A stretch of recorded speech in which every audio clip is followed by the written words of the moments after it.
Pithapuram municipal council రసాభాసగా మారిందని చెప్పొచ్చు. ఇప్పటికే అక్కడ ఉన్నటువంటి మున్సిపల్ కమిషనర్ డిఈ మధ్యలో గొడవ జరిగింది. ముఖ్యంగా కౌన్సిల్ సమావేశం పిఠాపురం కౌన్సిల్ సమావేశం జరుగుతుండగానే కాంట్రాక్టుల బిల్లుల చెల్లింపు విషయంలో కమిషనర్ ఏదైతే డిఈ నిర్లక్ష్యం వహించాడని చెప్పేసి ఏదైతే మున్సిపల్ కమిషనర్ కనకారావు మాట్లాడడంతో అక్కడ ఉన్నటువంటి డిఈ ఏదైతే లేసి తను కూడా అభ్యంతరం వ్యక్తం చేశారు. దీంతో అధికారులు ఒకరిపై ఒకరు విచక్షణ రహితంగా పిడిగుద్దులు గుద్దుకోవడంతో అక్కడ ఉన్నటువంటి కౌన్సిల్ సమావేశంలో అటెండ్ అయిన వాళ్ళంతా కూడా నివ్వరపోయారు. ఇది ముఖ్యంగా ఏపీలో ఒక హాట్ టాపిక్గా మారింది. ఇప్పుడు చూడొచ్చు ఆంధ్రప్రదేశ్ రాజకీయాల్లో హాట్ టాపిక్ అయిపోయింది. ఎందుకంటే పీఠాపురానికి సంబంధించి అదే నియోజకవర్గం నుంచి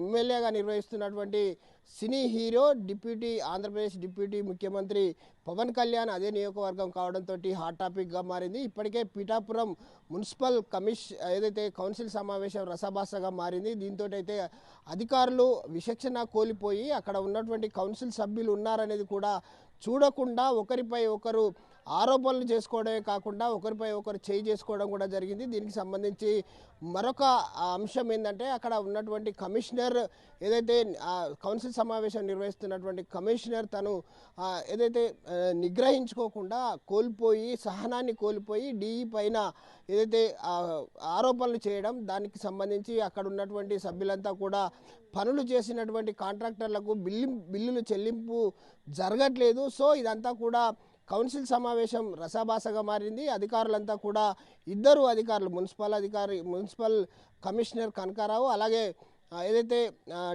వీళ్ళిద్దరు కూడా ఒకరిపై ఒకరు ఆరోపణలు చేసుకోవడం కాకుండా చేయిలు కూడా చేసుకొని పిడిగుద్దులు గుద్దుకోవడంతో ఒక్కసారిగా ఆంధ్రప్రదేశ్ రాజకీయాల్లో ఇది పిఠాపురం నియోజకవర్గం చర్చానీయాంశంగా మారింది. దీనికి ఏదైతే తన సొంత నియోజకవర్గం పవన్ కళ్యాణ్కు సంబంధించినటువంటి సొంత నియోజకవర్గం కావడంతో ఏపీ రాజకీయాల్లో ఇది ఒక చర్చకు తావిచ్చే అంశంగా చెప్పచ్చు.